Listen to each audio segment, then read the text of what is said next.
Welcome home, good hunter.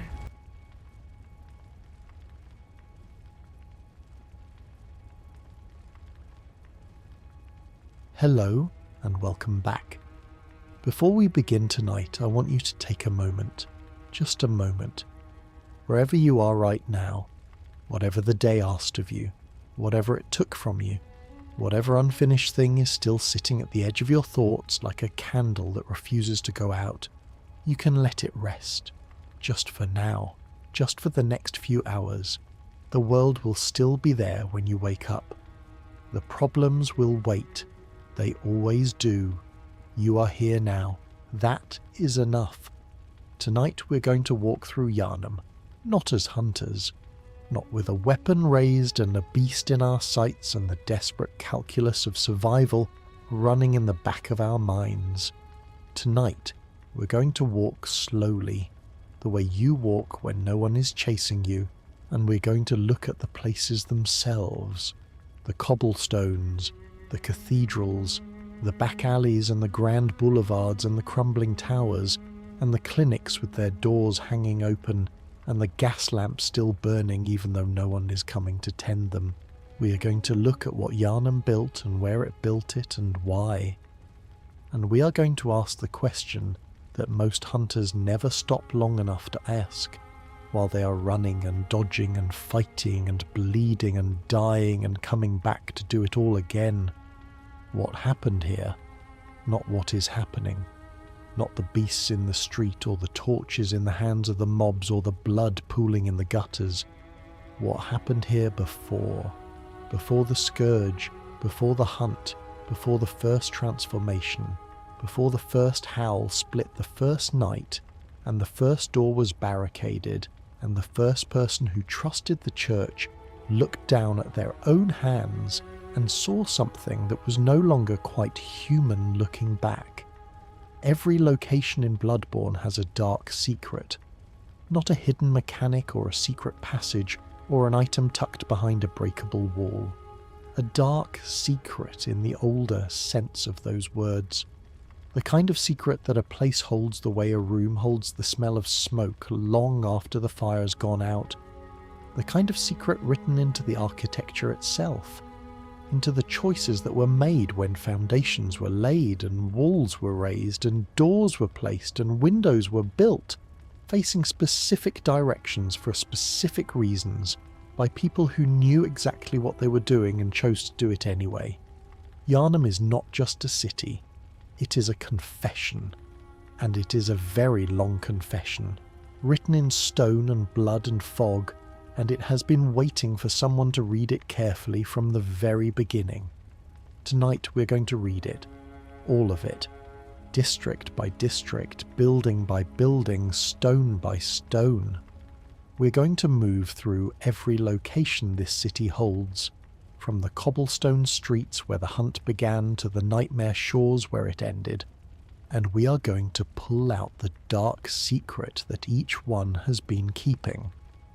The thing that is not in the item descriptions, the thing that is not in the dialogue, the thing the game never tells you directly because the game trusts you to be the kind of person who looks at a door and wonders why it is sealed rather than locked, and what the difference says about the person who sealed it. So settle in. Let your body go heavy.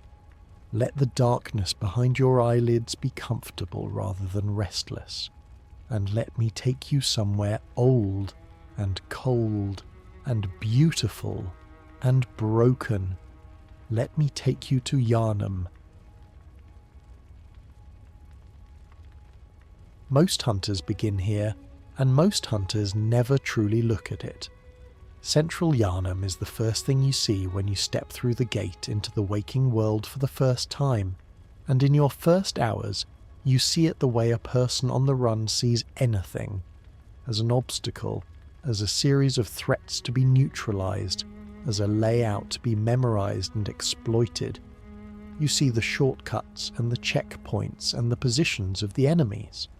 You learn which beasts can be avoided and which have to be fought, and which doors open with the key you found 3 buildings back. but you do not see central Yharnam. Not really. Not yet. Central Yharnam, when you look at it the way the city deserves to be looked at, which is to say slowly and without a weapon in your hand, is breathtaking. Not beautiful. Breathtaking. There is a difference. Beauty is something you stop to admire. Breathtaking is something that takes the air from your lungs before you've decided whether you want it to. The architecture of central Yharnam is Gothic in the truest sense of the word. Not Gothic as an aesthetic choice, not Gothic as a design trend adopted because it looks dramatic, but Gothic as an expression of a specific philosophical relationship between a people and their god. The pointed arches that define every doorway in the district are not decorative, they are theological. The pointed arch is the architectural equivalent of a hand pressed together in prayer, two lines rising from the earth and meeting in a single point directed upward toward the divine.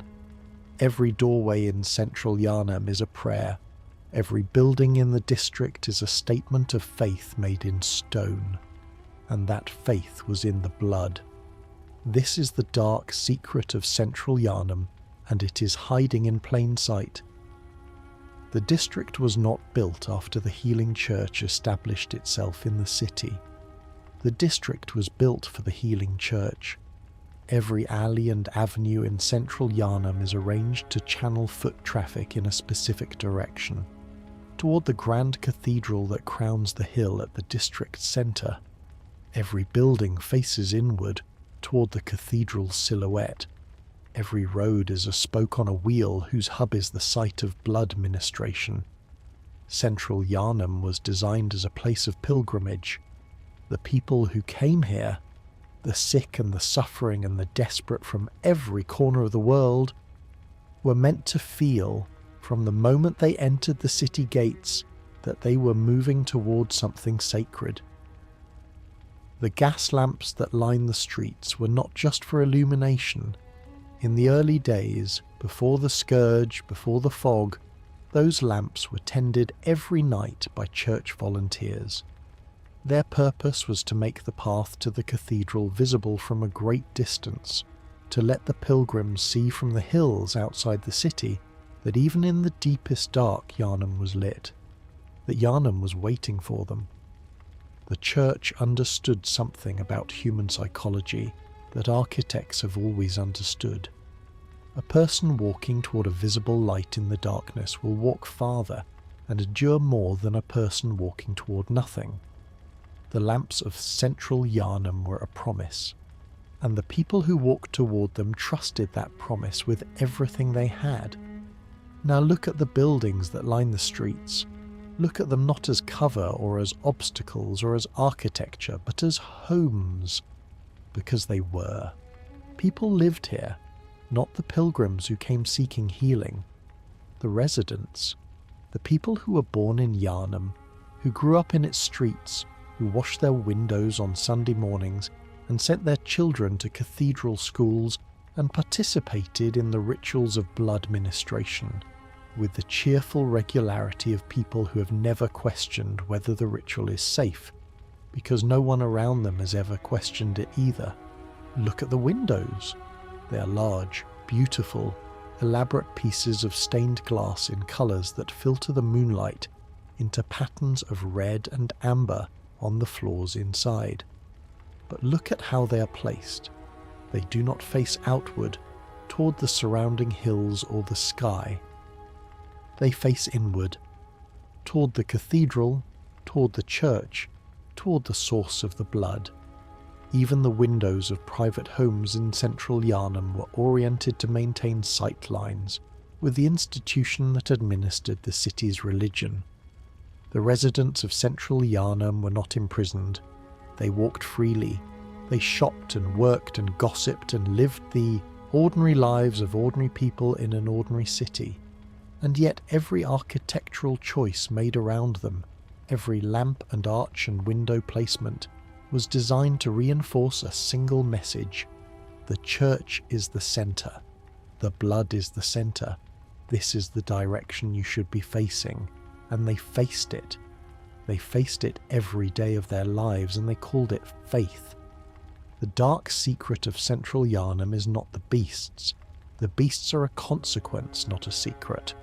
The secret is that the city was built as a machine for producing willing patients. Everything, the beauty, the lights, the pilgrim routes, the architecture of devotion, was engineered to make the blood ministration feel inevitable, to make the people of Yharnam feel that receiving the old blood was not a choice but a sacrament, not a risk but a grace. The beasts in the streets are what the machine produced when it ran too long without anyone checking whether the output was still worth the input.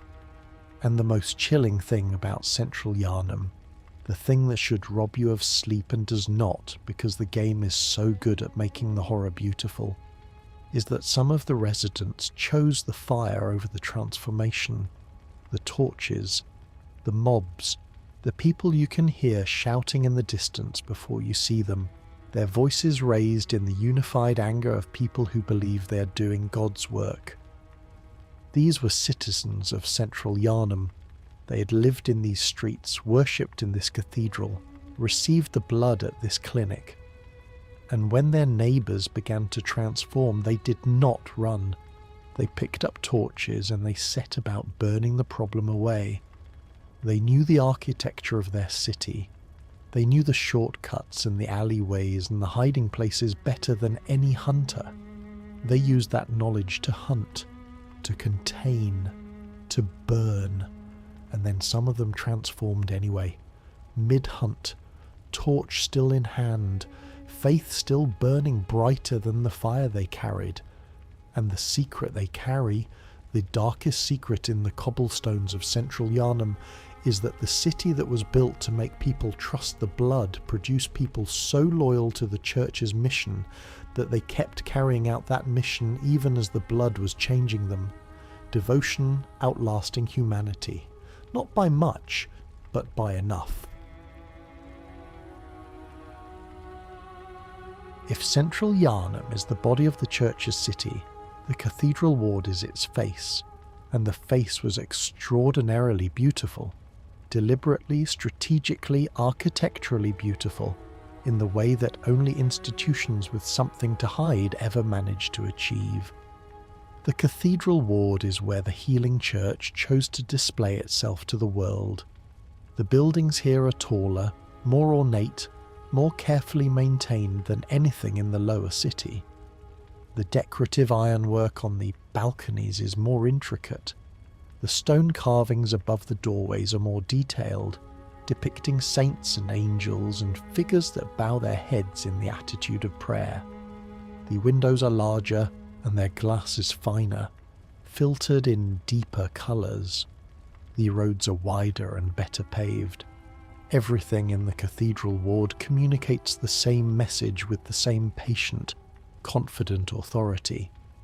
We are powerful and we are good, and we have been here for a very long time. This is what made the Cathedral Ward the most dangerous neighbourhood in Yharnam.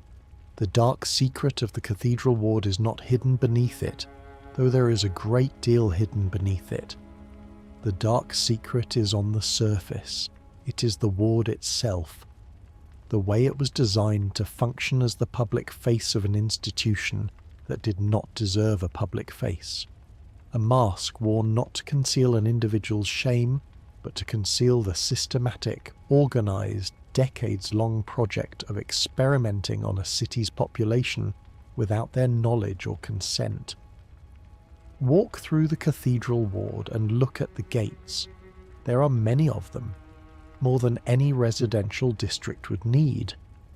Ornate iron gates that divide the ward into sections, that separate one courtyard from another, that create a network of controlled access points throughout the neighbourhood. These gates are presented as architectural features, as decorative elements consistent with the Gothic aesthetic of the district. They are not decorative, they are operational. The Cathedral Ward was designed so that it could be sealed.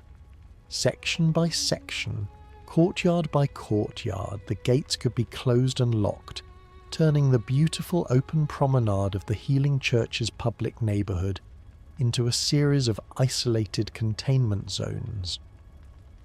When the scourge advanced faster than the church could manage it, the gates came down.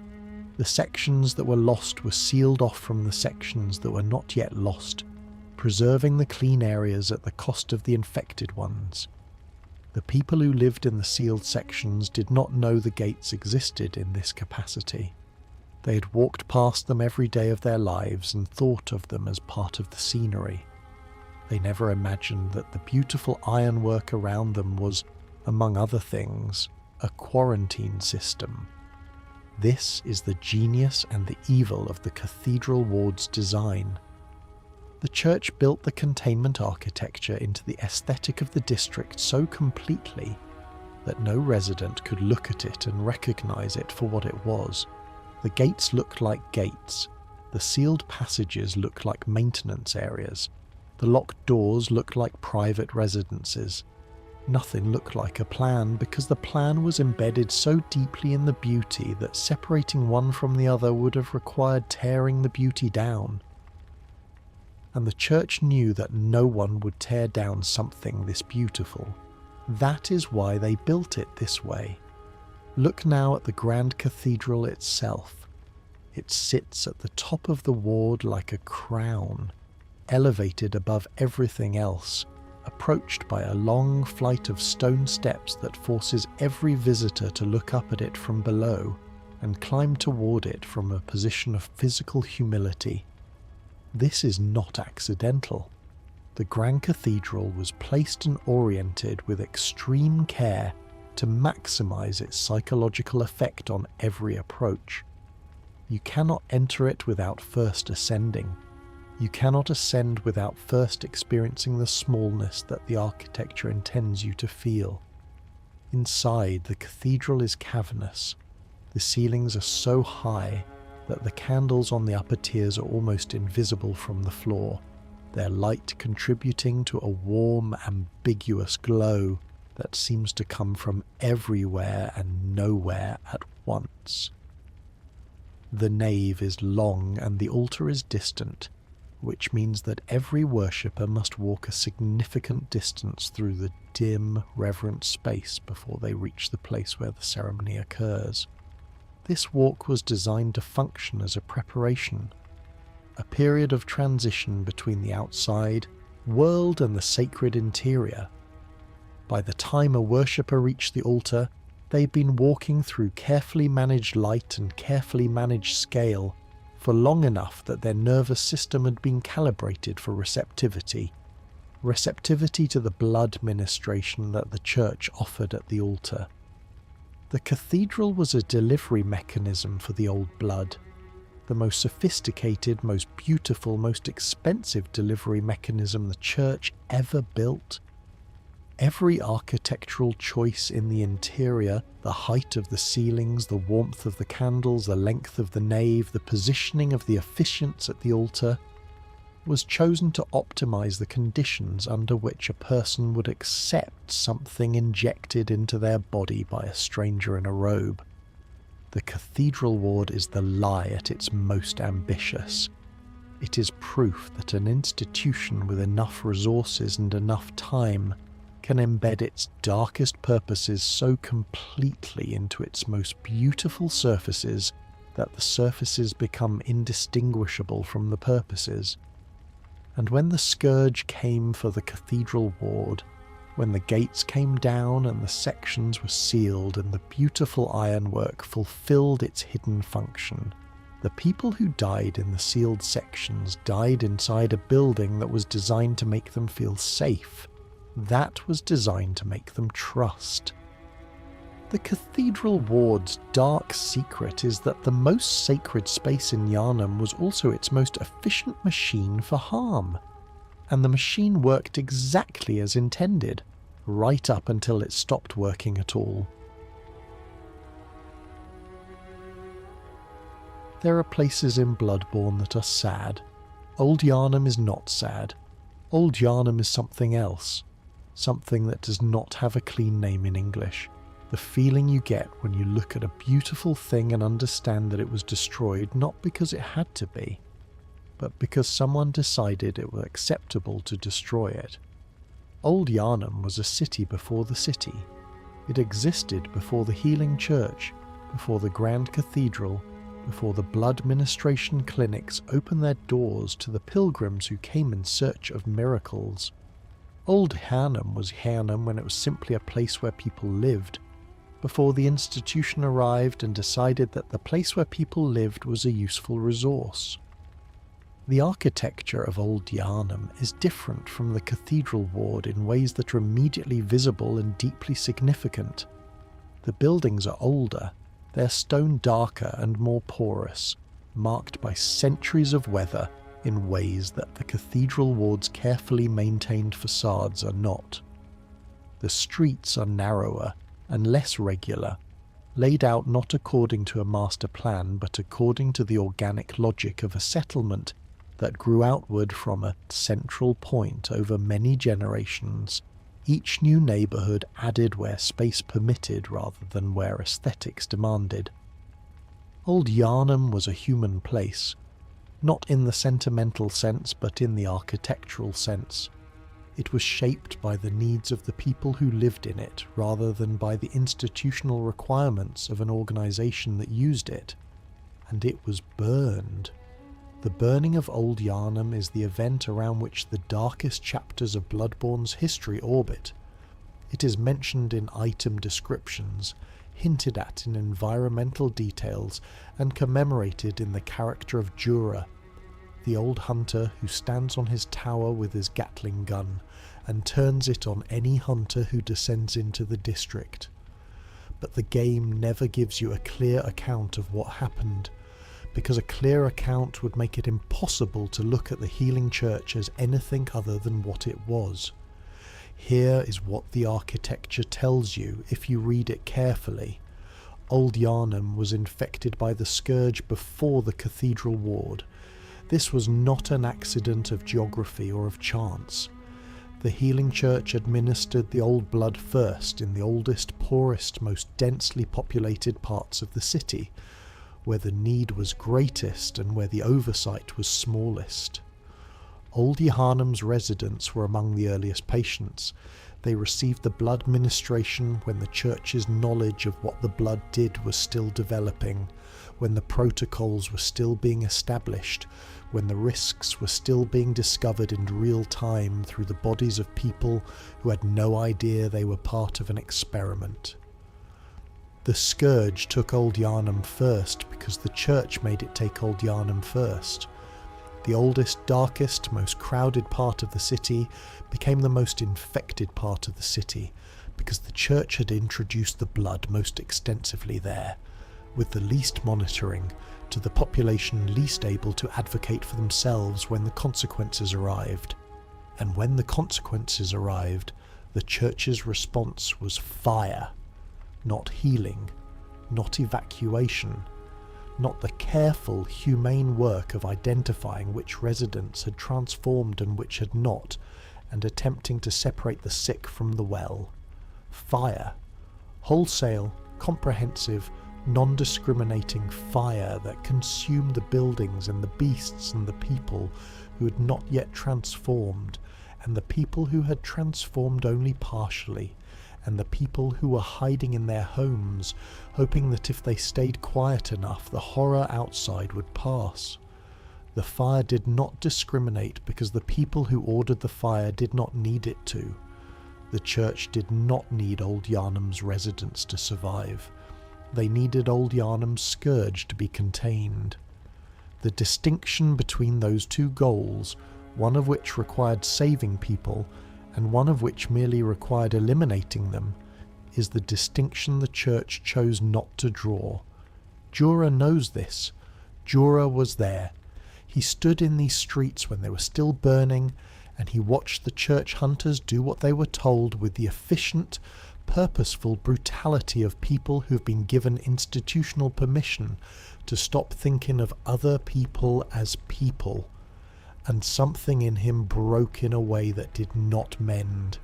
He climbed to his tower and he pointed his gun at the approach, and he made a decision that the game presents as eccentric or hostile, but that the history of this place reveals as the only sane response to what he witnessed. He decided that the beast deserved protection, not because the beasts were innocent, not because transformation absolved anyone of anything, but because the beasts were the people of Old Yharnam, and the people of Old Yharnam had been given the blood that transformed them by the same institution that then sent hunters to burn them, and if that institution sent another generation of hunters into the ruins, they would find him waiting. The dark secret of Old Yharnam is that it is not a ruin left behind by a disaster. It is a crime scene. The narrow streets and the burned-out buildings and the beasts that still wander through them centuries after the fire are not the aftermath of a tragedy. They are the aftermath of a decision. Someone sat in a room in the Cathedral Ward and decided that the people of Old Yharnam were an acceptable loss, and the ruins you walk through are the physical record of that decision. Every burned building is a document. Every beast that was once a person is evidence. Old Yharnam is the city that the church sacrificed, and the ash it left behind is the truest record of what the church believed its own power was worth. There is a place on the outskirts of Yharnam that most people in the city probably did not know existed. Not because it was hidden, exactly. It was there on any map, accessible via roads that led out through the city gates, and then down into a forested valley that stretched between the hills and the distant village of Hemwick. But in the way that proximity and familiarity can coexist with complete ignorance, the people of Yharnam knew the Forbidden Woods were there without knowing what was in them. The name is interesting. Forbidden.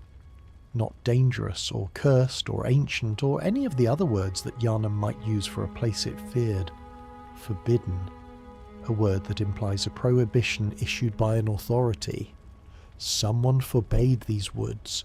Someone decided that the trees and the paths and the things that live beneath the canopy were not to be investigated by the general public, and they announced this decision through a single word posted at the entrance to the valley, and Yharnam, trained since its founding to defer to institutional authority on matters of what was safe and what was not, obliged. The dark secret of the Forbidden Woods is not the snake clusters or the poison river or the village of Hemwick at its edge, though all of these have their own stories to tell. The dark secret of the Forbidden Woods is why they were forbidden, and the answer is not that they were dangerous. They were evidence. Walk into the depths of the woods and look at what you find. Experiments. Bodies. The remains of research conducted outside the institutional boundaries of the church's recognised facilities, in a location chosen specifically because it was far enough from the city that the residents would not see what was happening, and close enough that the scholars could travel there without attracting attention. The Forbidden Woods were a field laboratory. The church's researchers used them to conduct experiments that could not be conducted in the Cathedral Ward. Experiments that involved subjects who could not be brought through city streets, experiments whose results could not be allowed to walk back through city gates. The snake creatures that inhabit the woods are the evidence. They are what happens when the old blood's transformative properties are studied in subjects other than humans, or in humans subjected to experimental variants of the standard blood ministration. They are intermediate forms, transitional states, proof of concepts for approaches to transformation that the scholars were testing before they decided whether to incorporate them into the church's approved practices. The Forbidden Woods are the church's laboratory notebook. Every creature in them is a data point. Every data point represents a life that was consumed in the production of knowledge that the church then used to refine its public-facing blood ministration program. And the woods were forbidden because the data was damning, because a citizen of Yharnam who walked into the woods and saw what was there would have understood immediately that the church's experiments were not being conducted ethically, that the blood ministration they received at the Grand Cathedral was the product of research that had cost lives in exactly the way that the church had always denied. So the word was posted, forbidden, and Yharnam stayed out. There is something in the layout of the woods that rewards careful attention. The paths through the trees are not random. They are deliberate.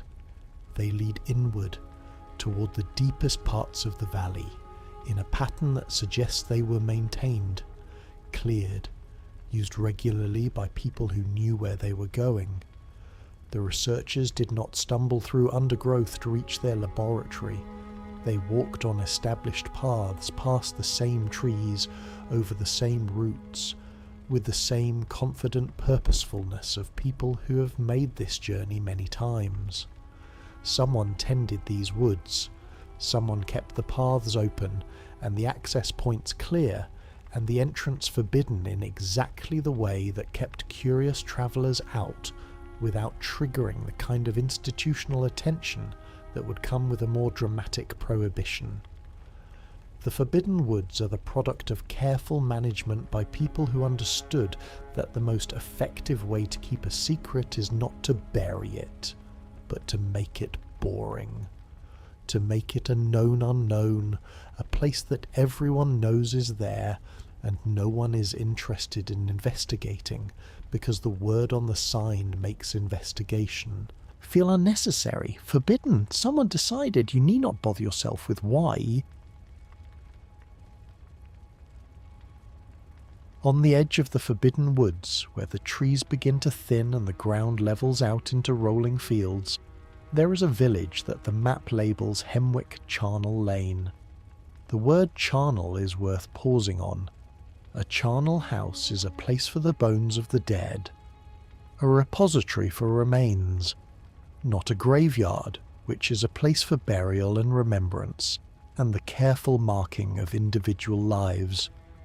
A charnel house is a place where bones are kept in bulk, without ceremony, because the ceremony is no longer practical given the volume of dead that requires management.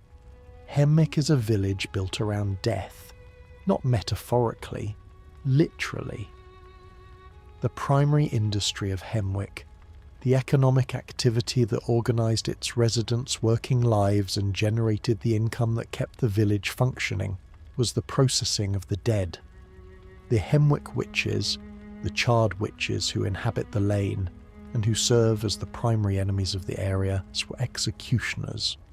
They were the people the church employed to carry out the sentences that could not be carried out inside the city. When the church needed someone removed quietly, when a researcher needed to be silenced, or a citizen needed to be disappeared, or an experiment needed to be terminated, the work was sent to Hemwick. The witches took the assignment and they did the work, and they disposed of the remains in the charnel houses that gave the lane its name. Hemwick was the church's outsourced mortality. The institution that styled itself as a place of healing maintained a village of executioners at a comfortable distance from the Cathedral Ward, close enough to be accessible but far enough that its residents never had to see where the healing church's tidying ended up. The dark secret of Hemwick is not the witches themselves, though they are strange enough.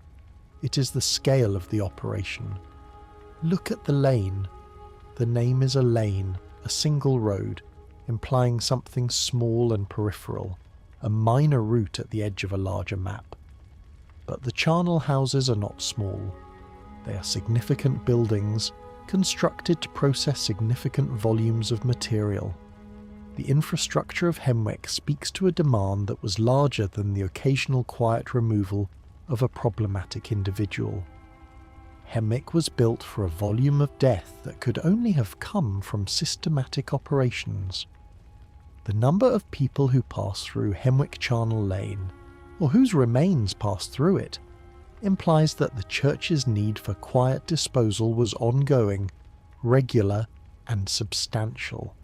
Not emergency management, routine administration. The witches of Hemwick are not aberrations. They are employees. Their strangeness, the arcane practices, the ritual elements of their behaviour are the professional culture of people who have spent a generation doing work that has no legitimate framework within ordinary society, and who have developed their own rituals and their own mythology to make that work bearable. The charnel house is the church's true ledger, not the beautiful accounts of healings and miracles that the cathedrals displayed in their windows, the real accounting of what the institution cost, measured in the only currency that cannot be disputed: bodies. There is college on the edge of a lake, behind a gate that the scholars locked from the inside before they left and never unlocked again. The gate is still there, the lock is still engaged, and what is behind the gate has been sitting in its own accumulated consequence for longer than most of the other locations we have visited tonight have existed. Byrgenwerth is the oldest named institution in Bloodborne's history. It predates the Healing Church. It predates the Grand Cathedral. It predates blood ministration and the hunt and the scourge and every other horror that the game contains. Byrgenwerth is where all of it started. Not where the consequences started, where the causes started. Master Willem was a scholar who believed that the path to transcendence, to genuine human advancement beyond the biological and cognitive limits of the human animal, lay in the acquisition of a knowledge from sources beyond the human world. He was not wrong about this exactly. The Thumerian civilization that had inhabited the labyrinth beneath Yharnam had achieved something remarkable through their contact with the Great Ones, something that Willem studied with the obsessive intensity of a man who has glimpsed a door and cannot stop thinking about what is on the other side. But Willem understood the cost of that contact in a way that his successors chose not to. He saw what the old blood had done to the Thumerians. He understood that the knowledge purchased through communion with the Great Ones came with a price denominated in humanity. You could gain the insight, the expanded awareness, the ability to perceive the higher dimensions of reality that the Great Ones inhabit. But to gain it, you had to become less of the thing you were before you started seeking it. You had to hollow out the human to make room for something that did not naturally fit inside a human body. Willem's solution was not to abandon the pursuit. His solution was to seek insight through the eyes rather than through the blood. He spent the later years of his career hunting for a purer form of contact, a way to perceive the Great One's reality without ingesting their influence directly. He sat in his rocking chair at the edge of the lake, and he looked at the water, and he practiced the discipline of patient, focused attention, cultivating the kind of perception that he believed could be achieved without the corruption that accompanied blood communion. And his student Lawrence decided Willem was too slow. Lawrence left Byrgenwerth. He took the old blood with him. He founded the Healing Church. He built the Grand Cathedral and the blood ministration clinics and the Hunter's Workshop and all of the other institutional apparatus that transformed Willem's careful, patient philosophical pursuit into an industrial program that processed an entire city's worth of patients as efficiently as possible. He chose volume over caution and speed over deliberation and results over methods. And the results he produced are everything we have discussed tonight, and everything we will discuss for the rest of our journey through this city. The dark secret of Byrgenwerth is the rocking chair, the detail that Willem is still there, still sitting, still looking at the lake, a very old man in a very old chair, transformed into something that is no longer quite a man, still waiting at the source of the disaster for someone to come and ask the right question. He has been there through all of it. Through the founding of the church and the establishment of the cathedral and the blood ministration and the first transformations and the burning of old Yharnam and the hunt and the scourge and the fog. Sitting at the edge of the lake while everything his student built collapsed into ruin. Consider what it would feel like to be Willem, to have seen, clearly and early, exactly where this was going. To have tried to slow it down and been overruled by the urgency and the ambition of the people around you. To have retreated to your college and closed your gate and heard, distantly, the consequences of the choices that were made without your approval, accumulating in the city over the horizon. Byrgenwerth is the location in Bloodborne that is furthest from the centre of the disaster and most responsible for it. The scholars who studied here laid the intellectual groundwork for everything that followed. The documents in the college's library provided the theoretical foundation for blood ministration. The discoveries made in the labyrinth beneath the building gave the healing church its most powerful tools and its most dangerous secrets.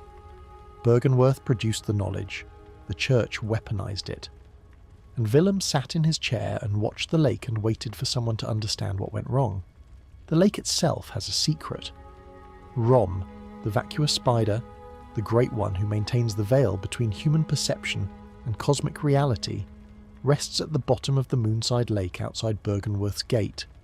Rom is there because Willem put her there, or because she chose to be there, or because the boundary between Willem's world and the Great One's world is thinnest at this location, where the study of those beings was most intense and most sustained. The lake is an interface, a place where the wall between realities is thin enough that something enormous can rest on the other side of it, keeping it in place. When you kill Rom, the veil falls. The cosmic reality that she was maintaining becomes visible, and the world that you thought you understood reveals itself to be considerably stranger than it appeared. This is Byrgenwerth's final dark secret. The college did not just produce the knowledge that created the healing church. It produced the location where the boundary between human reality and something else was most permeable, where the Great Ones were closest to the surface of the world. Byrgenwerth is the wound in reality from which everything else bled, the crack in the wall that Lawrence found and decided to excavate rather than seal. Beneath Yharnam, below the sewers and the underground passages that connect the districts, there is a prison. It is not on any official map of the city. The church does not acknowledge it. The residents of Yharnam who live directly above it have no idea it exists. It is built in the same stone as the Thumerian structures that predate the city, which means that either the church built their prison using Thumerian techniques, or the prison itself is Thumerian and the church repurposed it, and both explanations are disturbing in their own specific ways. The Hypogean Gaol is where the church put the people it did not know what to do with. Not the people it wanted to execute. Those went to Hemwick. Not the people it wanted to study.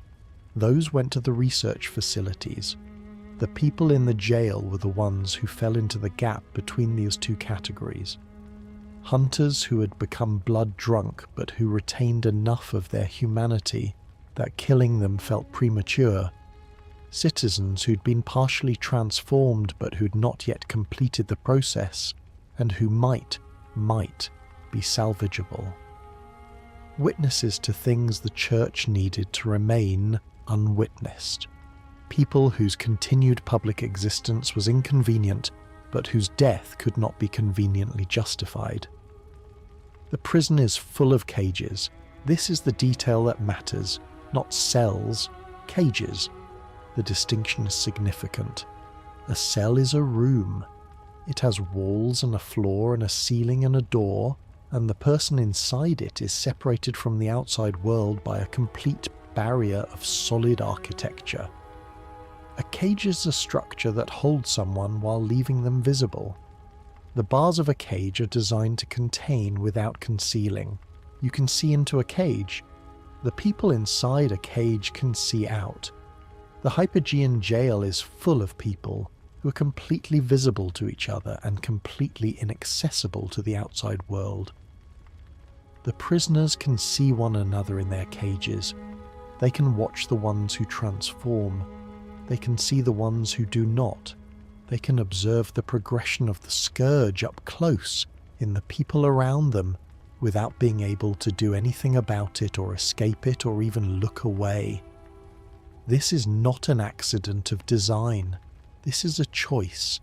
The church built their prison out of cages rather than cells because the church wanted the experience of imprisonment here to be visible, not to the public.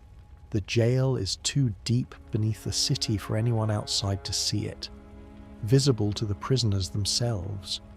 The church put their problem cases together in a space where they could watch each other, which is to say in a space where the most disturbing thing about each individual situation, the uncertainty, the gradual change, the not yet but maybe nature of the transformation, was reflected and amplified in the faces of everyone around them.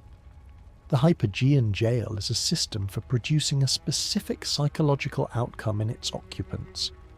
Not despair exactly, something more useful to the church, something that makes a person stop asking questions and stop making demands and stop claiming rights and simply endure day by day in the visible company of others who are enduring the same until the thing the church was waiting to see either happens or does not. The Yahar'gul hunters who operate in and around the jail are one of the most disturbing enemy types in the game, not because they are powerful, though they are, but because of their behaviour. They collect, they gather, they pick up the bodies of defeated enemies and drag them back somewhere. This behaviour has the quality of purpose, of task-oriented focus, which implies an instruction. Someone told them to collect. Someone decided that the bodies of the hunters who came to Yahar'gul were useful and gave the Yahar'gul hunters the standing order to retrieve them. The bodies were being brought to the jail's deeper sections to the researchers who use the jail as a secondary research facility, conducting the experiments that were too sensitive even for the Forbidden Woods. The prisoners in their cages were not just being held, they were being observed.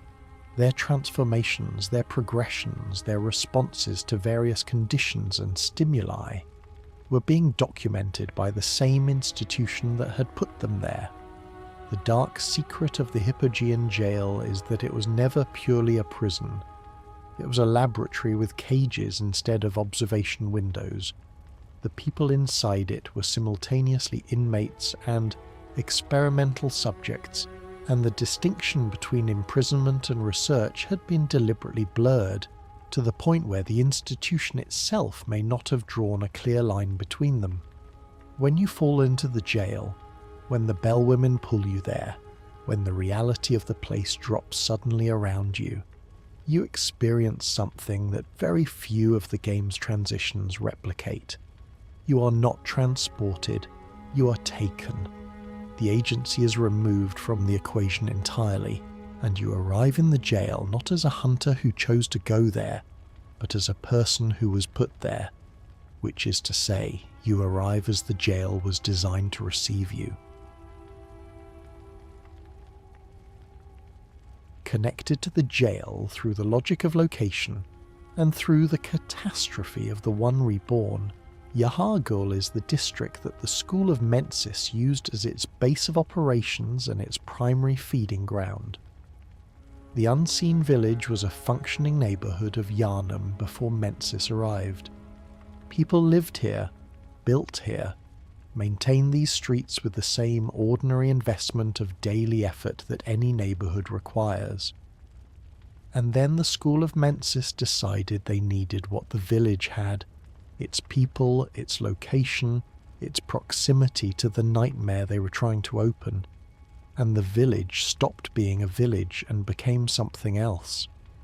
The School of Mensis are the scholars who went furthest, past the point where Byrgenwerth stopped, past the point where the Healing Church's official research reached, into territory that the Church itself had deemed too dangerous, which means territory that an institution willing to burn an entire district and experiment on an entire city's population had looked at and said, "No, not that."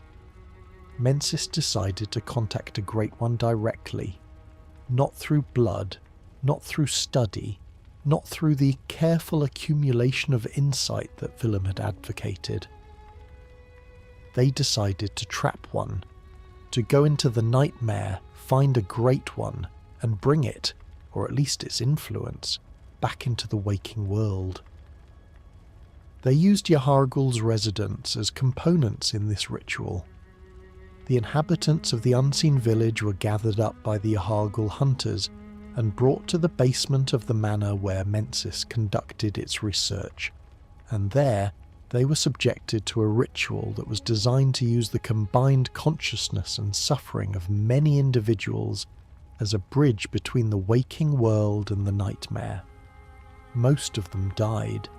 The ones who did not die became the brain of Mensis, a massive, pulsing, vaguely organic entity suspended in the manor's depths that emanated an insight so powerful it killed or maddened any hunter who made eye contact with it. The people of Yahar'gul became something that was not alive in any recognisable sense, but that was also not dead. They became material, components, part of a structure rather than people who lived inside a structure. The dark secret of Yahar'gul is visible in its architecture. Look at the buildings.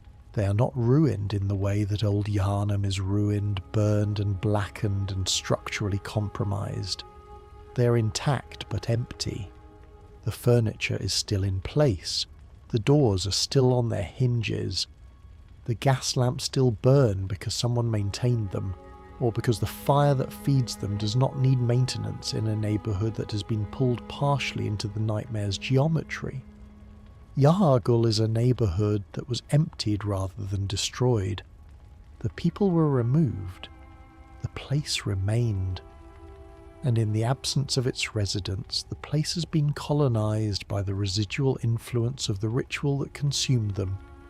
The beasts and the hunters and the one reborn at its centre, the colossal assembled mass of Yahar'gul's dead gathered into a single grotesque entity that the ritual produced and that Mensis is apparently satisfied with.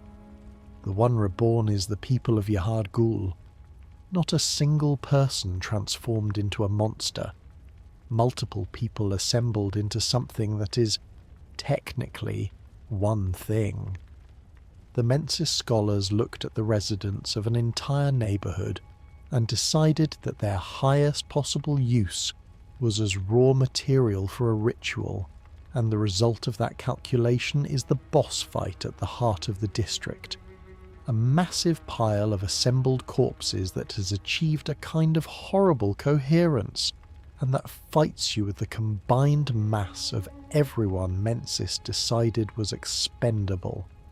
Yahar'gul's dark secret is that it was a neighbourhood of people whose lives were weighed against a research objective and found to be lighter, not by monsters, not by cosmic forces, by scholars, by people who read books and attended lectures and developed theories and conducted debates about the proper methodology for achieving their goals.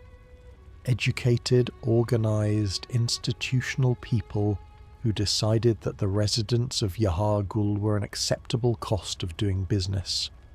The business was contacting a god, the cost was a neighbourhood, and the scholars of Mensis, sitting in their manor above the consumed village, considered the exchange successful. There is a locked gate in the Cathedral Ward that leads upward. Above the Grand Cathedral, above the public face of the Healing Church, above everything that the institution displays to the world, there is another level, the Upper Cathedral Ward. And it is locked because what is up there is what the church became when it stopped performing faith for a public audience and started pursuing power for its own sake. The choir lived here.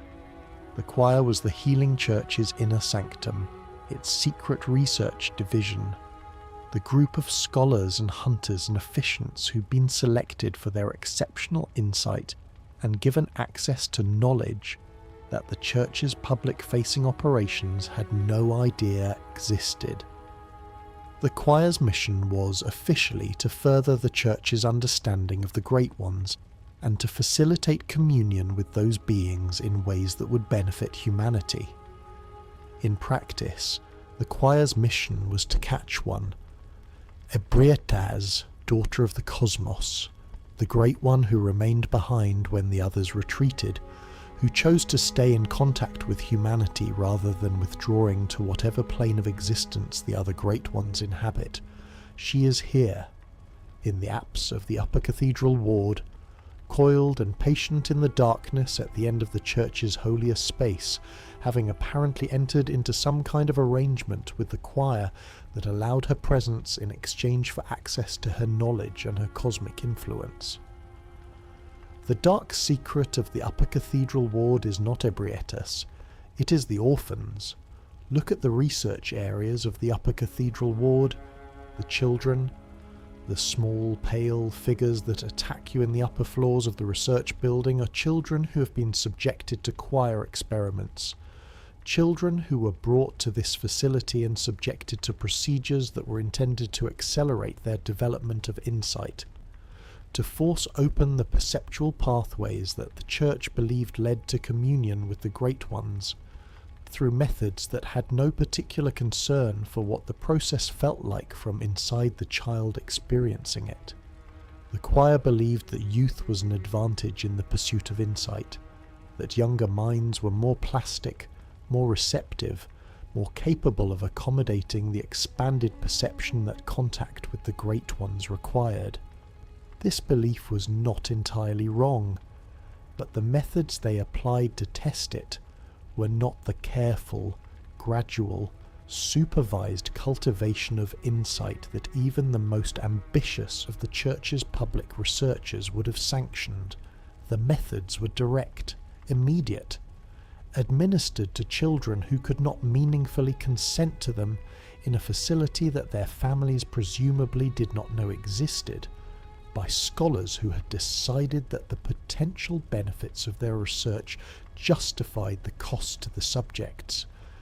The children who survived the process became the small, pale, shuffling figures that attack you in the Upper Cathedral Ward. They are not beasts exactly. They are not transformed in the way that the citizens of Central Yharnam or Old Yharnam were transformed. They are something specific to the choir's experiments, a category of outcome that the Church's other research programs did not produce. They gained something, but what they gained came at the cost of what they were before, and what they were before was children. Ebrietas is connected to this. The arrangement between the choir and Ebrietas was not a partnership of equals. Ebrietas offered her presence, her knowledge, the proximity to cosmic reality that she represented, and the choir used that proximity as the medium in which they conducted their experiments on the children. She was the instrument, the children were the subjects, and the choir were the researchers who decided that this was an appropriate configuration for the pursuit of knowledge. There is a detail in the Upper Cathedral Ward that is easy to miss and impossible to forget once you have seen it. The gate at the bottom of the ward, the locked gate that separates the ward from the rest of the cathedral district, is locked from below. From the Cathedral Ward side. The people in the Upper Cathedral Ward could open it from their side at any time. The lock was placed to keep the outside out, not to keep the inside in. The choir locked the door to their laboratory, not to protect themselves from the world below, to protect the world below from knowing what they were doing above. There are two layers to Bloodborne's reality. The waking world of Yharnam with its cobblestones and its gas lamps and its beasts and its hunters. And beneath that, or above it, or adjacent to it, in a spatial relationship that the game deliberately refuses to clarify, the nightmare. The Nightmare of Mensis is not a place that exists in the same way that central Yharnam or Byrgenwerth exist. It is a constructed space. The School of Mensis built it. Not physically, not with stone and mortar and architectural plans, but ritually, through the same process of nightmare invocation that consumed Yahar'gul's residence. They opened a door into the Great One's native reality, and they propped it open with enough human consciousness to keep it stable, and then they stepped through and found that the space on the other side had taken the shape of a dream about Yharnam, because the nightmare is a dream, and dreams take their imagery from the dreamer. The architecture of the Nightmare of Mensis is Yharnam's architecture stretched and distorted by nightmare logic. The same pointed arches, the same stone towers, the same general vocabulary of Gothic institutional design, but wrong in ways that become more apparent the longer you spend there. The scale is inconsistent. Corridors end in places they should not. Buildings float above chasms that should not exist. The lighting suggests a perpetual twilight that comes from no visible source. This is what Yharnam looks like to people who have spent too long studying it from the inside.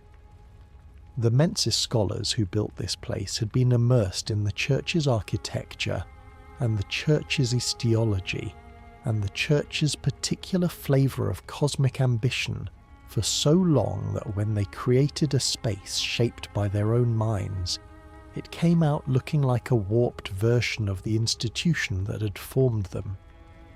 The dark secret of the Nightmare of Mensis is not Murgo, the infant Great One who cries somewhere in the castle's depths, though Murgo's presence here is its own profound tragedy. The child of a god kept in a nightmare, crying in the dark, for reasons that the game implies are connected to Queen Yharnam and the ambitions of the scholars who built this space. The dark secret of the Nightmare of Mensis is the castle itself. Murgo's loft, the castle that dominates the nightmare's landscape, is not a Thumerian structure. It is not old in the way that the labyrinth structures are old. It is new. Mensis built it. They built a castle in a nightmare for a crying godchild, and the question the architecture forces you to ask is, what were they planning to do with a crying godchild once they had one? The castle is a nursery, elaborately constructed, obsessively maintained, staffed by the nightmare's versions of wet nurses, the wet nurses who appear when Murgo's cries become too desperate, enormous multiform beings who attend to the child with the detached efficiency of caretakers who are fulfilling a function rather than expressing love. The castle was built to house Murgo, to keep Murgo contained, accessible, present in a space that the scholars of Mensis could enter and study and, they apparently hoped, ultimately use. They wanted to use the child of a Great One as a resource, not to harm it perhaps. The scholars of Mensis may have believed sincerely that their stewardship of Murgo was beneficial, or at least neutral. But they built a castle in a nightmare to house the child of a god, and they stuffed it with supernatural caretakers, and they used the suffering of Yahar'gul's residents to create and sustain the nightmare that housed the castle, and whatever they told themselves about their intentions, the structure they created tells a different story. The castle is a cage, the most elaborate, most carefully built cage in Bloodborne's world, and its occupant is not a beast or a transformed citizen or a failed experiment. Its occupant is a child. There is a nightmare that belongs specifically to hunters, not the Great One's nightmare and not the Mensis scholar's nightmare, a nightmare that was created by the hunt for the hunt, as a place to put the things that the hunt produced and could not acknowledge in the waking world. The Hunter's Nightmare is a recreation of Yharnam in its early days, during the first great hunt when the scourge was new, and the hunters were still finding their methods, and the blood was flowing faster than anyone had planned for. It is a nightmare in the technical sense, a Great One's space, specifically a space created in consequence of a terrible crime, but it is a nightmare that captures a particular historical moment, a snapshot of Yharnam at its most violent and most desperate and most willing to do what should not be done. Everything in the Hunter's Nightmare is drenched in blood, not metaphorically, literally. The blood flows through the streets in rivers. It pours from the walls of buildings. It pools in every depression in the cobblestones. The nightmare is saturated with the blood of the old hunt, preserved by whatever mechanism maintains nightmares, suspended at the moment of maximum hemorrhage. This is not atmospheric design for its own sake. The blood is there because the nightmare remembers what happened here. The crime that created the Hunter's Nightmare, the massacre at the Fishing Hamlet, which we will come to shortly, produced a consequence that the Great One whose child was murdered exacted on the hunters who committed the act. The nightmare is that consequence. It is a space that captured the hunters who were responsible for the massacre and held them there, repeating the moment of their crime forever, unable to die and unable to escape and unable to move beyond the night that defined everything that followed. The blood-drunk hunters who inhabit the nightmare are the hunters who were there, not their descendants or their successors or people who made similar mistakes in different circumstances. Them, the original hunters of the first great hunt, preserved in the nightmare like insects in amber, still fighting, still hunting, still consumed by the blood-drunk madness that the old blood produced in the people who were exposed to too much of it for too long. The dark secret of the Hunter's Nightmare is that it is a confession that the hunt has been hiding from itself since the beginning. The nightmare says this is what the hunt was, not what it claimed to be, not the righteous crusade of Ludwig's holy blades, or the merciful work of Gehrman's burial blade, or the pragmatic necessity that the city's survival required. This is what the hunt was. Blood-drunk hunters murdering everything in front of them. Crimes committed in the name of a mission that did not justify them.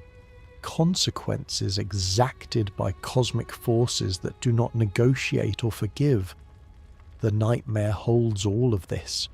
It has been holding it since the night the Fishing Hamlet burned. And the hunters who pass through it, the hunters like you, the player character, are meant to understand what they're walking through. Not just a difficult area with challenging enemies, the historical record of a sin that the waking world's institutions preferred to pretend had not happened. Ludwig is here. Gehrman's students are here. The hunters who built the hunting tradition that you inherited are here in their broken, blood-drunk, nightmare-trapped forms, and the nightmare that holds them is the truest monument to what the hunt actually was before it was sanitized into a calling and a mission and a holy war. Tucked into the hunter's nightmare, accessible through a passage that the nightmare's geography places near its center, there is a building that the game labels simply the research hall. The name is clinical, administrative, the kind of label that institutions give to spaces when they want the name of the space to convey nothing about what happens inside it.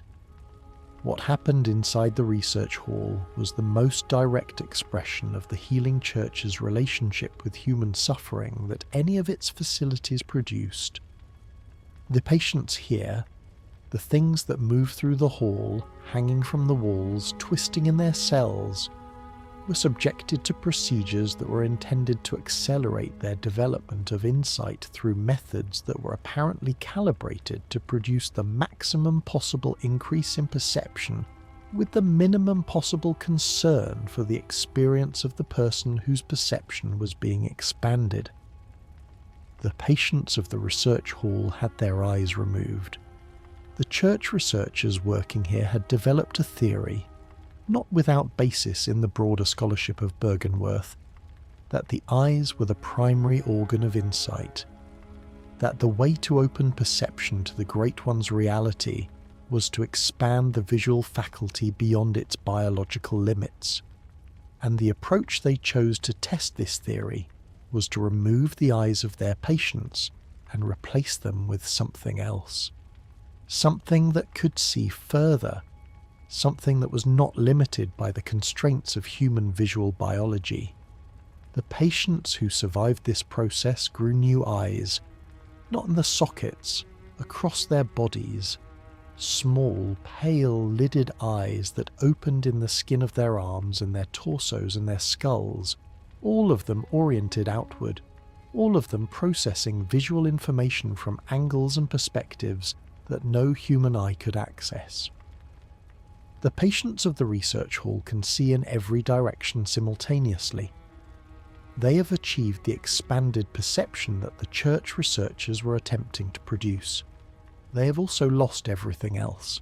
The dark secret of the research hall is the elevator. There is a lift that descends from the hall to the Astral Clocktower below, where Lady Maria waits, and the existence of that elevator tells you that the research hall and the clock tower were part of the same facility, that the patients above and whatever Maria was guarding below were connected by more than geography. Maria was stationed at the clock tower to keep people from reaching something at the bottom. From the top side, the research hall conducted its experiments, producing patients with expanded perception. From the bottom, something waited in the clock tower's heights that the expanded perception of those patients may have been intended to access, to perceive, to communicate with. The facility was a relay station. The patients were the antennae. Their expanded, multi-directional visual perception was designed to pick up signals from whatever cosmic entity the clock tower was oriented toward. The church was trying to build a radio telescope out of human beings. At the edge of the hunter's nightmare, past the research hall and the clock tower and the accumulated horrors of the old hunt, there is a village on a cliff above a dark sea. It is small, it was always small, a fishing community. People who lived by the water and worked the water and organised their lives around the rhythms of the sea, the way fishing people always have, in every world and every time. They were not part of Yharnam. They were not the healing church's patients, or the school of Mensis's subjects, or the choir's research material. They were people who lived by the sea, in a village that had its own relationship with the cosmos, a relationship built on proximity rather than on scholarship, on the simple fact that people who spend their lives on the water are never very far from things that live in the deep. CS was there, the Great One who dwells in the ocean, the being that the Fishing Hamlet's people knew, not through research or ritual, but through living on the edge of her world.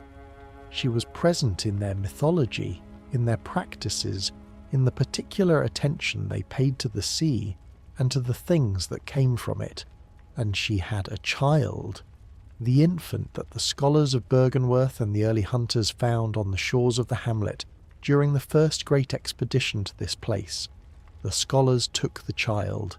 They took it not because they needed to, not because the child was a threat or because it represented a resource that had no other possible use.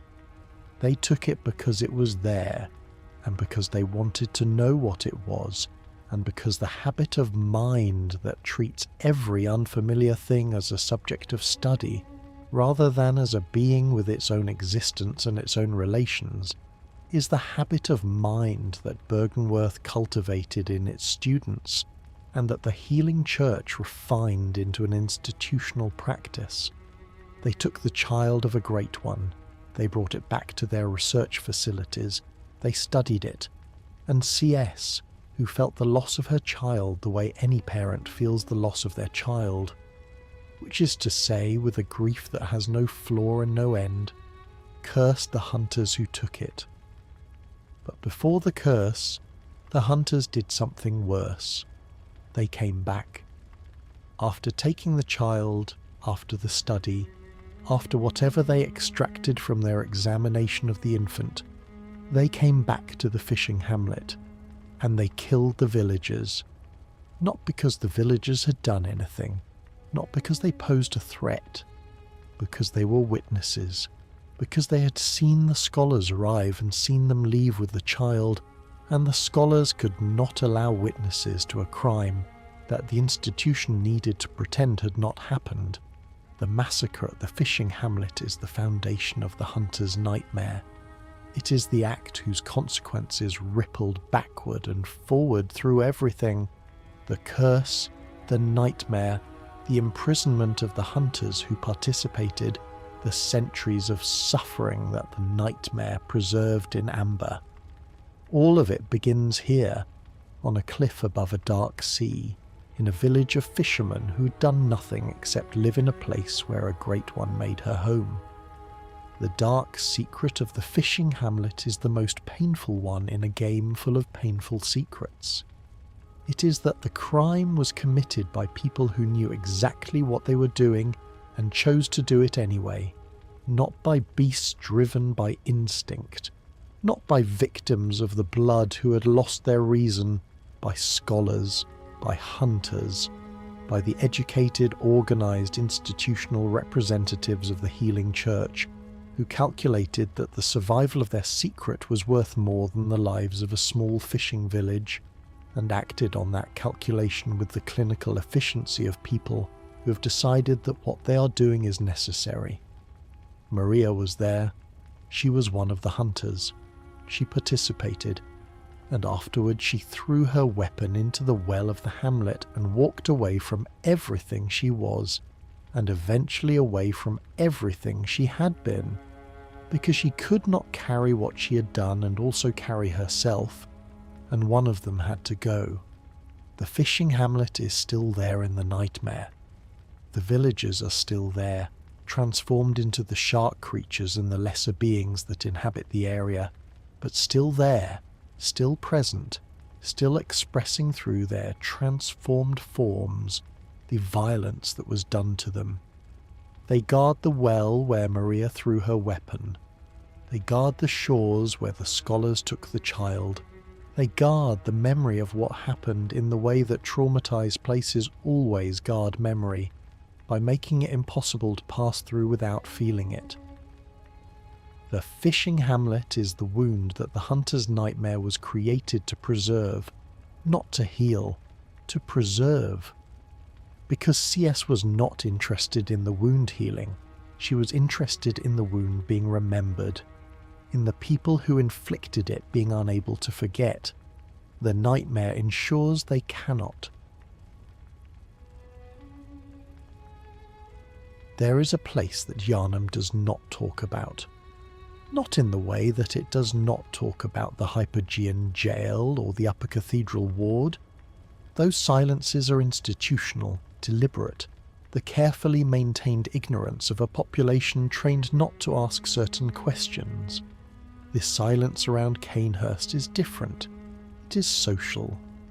The kind of silence that falls over a room when someone mentions a name that everyone present recognises and no one wishes to acknowledge, because acknowledging it would require admitting a history that complicates the version of events that everyone has agreed to live with.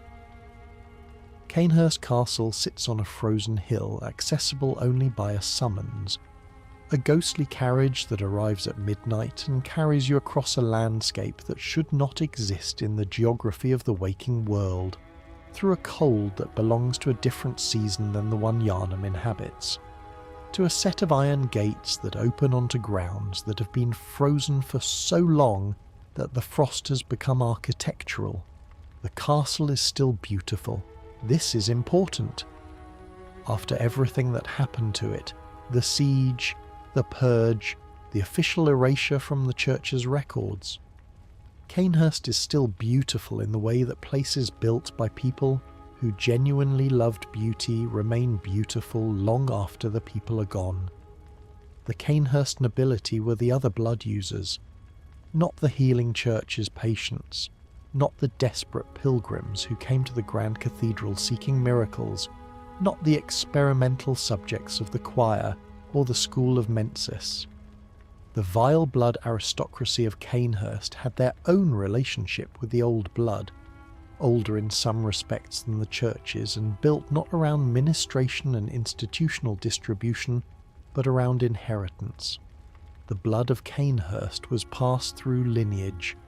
The nobles drank it not as a sacrament administered by an external authority, but as a birthright, as something that had always been theirs, as the defining characteristic of a class that believed its connection to the old blood was what made it aristocratic.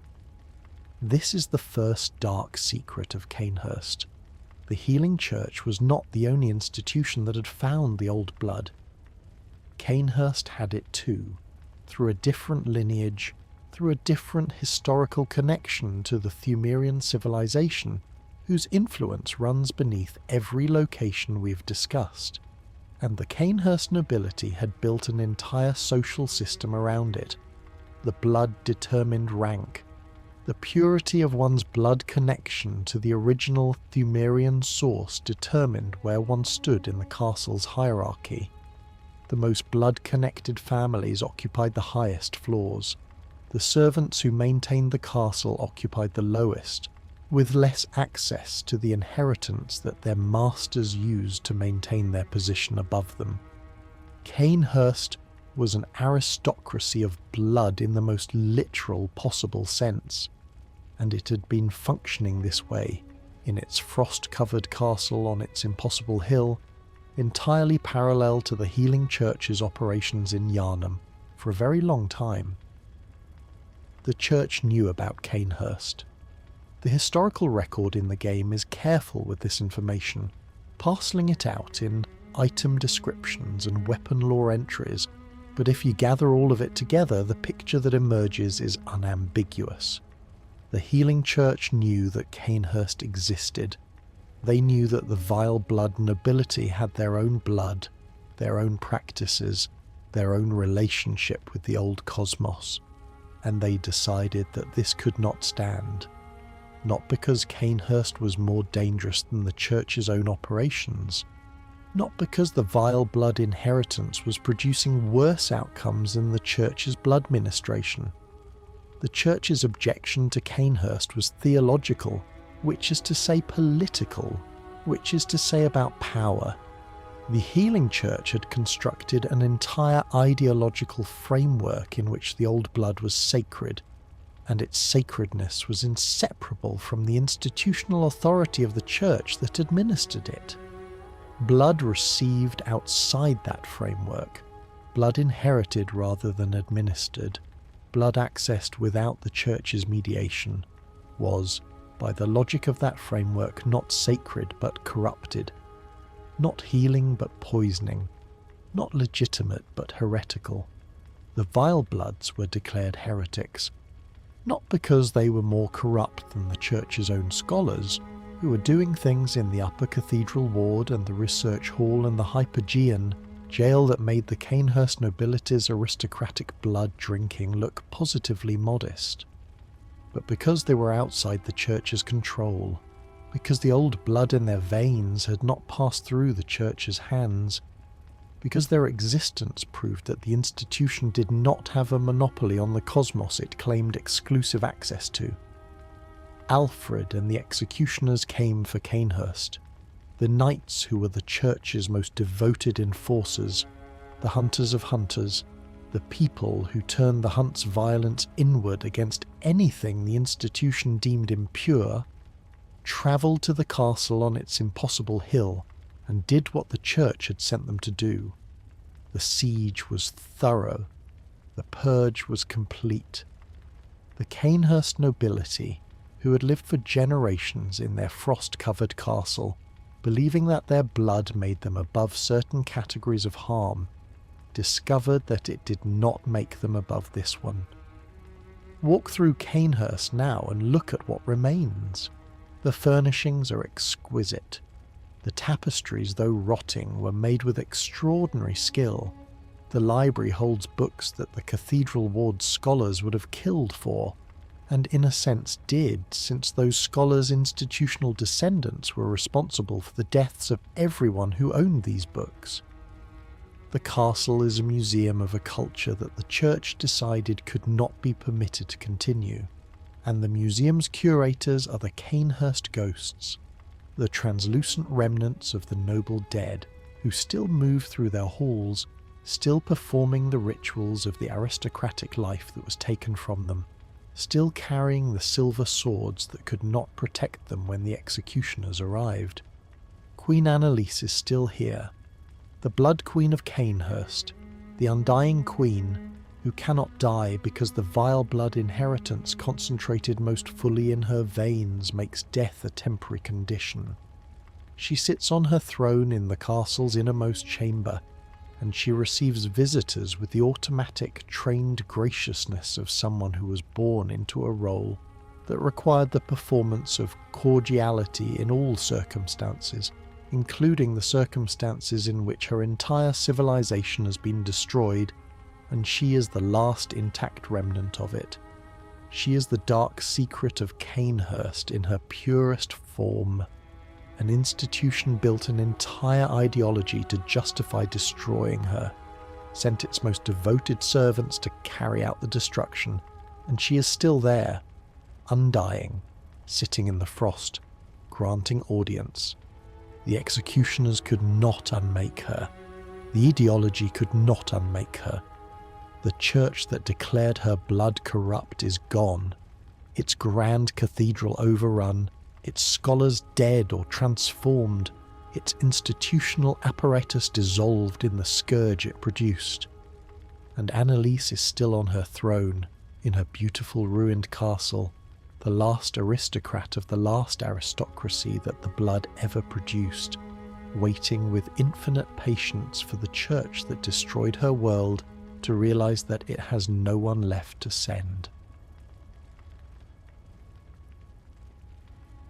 There is a building in the Hunter's Nightmare, accessible through the same nightmare geography that connects the waking world to its dark mirror, that looks, of all things, like a school, not a research facility, not a clinic or a cathedral or a workshop or a prison, a school, desks in rows, a lecture hall with a raised platform at the front where an instructor would stand to address students seated in descending tiers, blackboards on the walls, the physical infrastructure of organised education.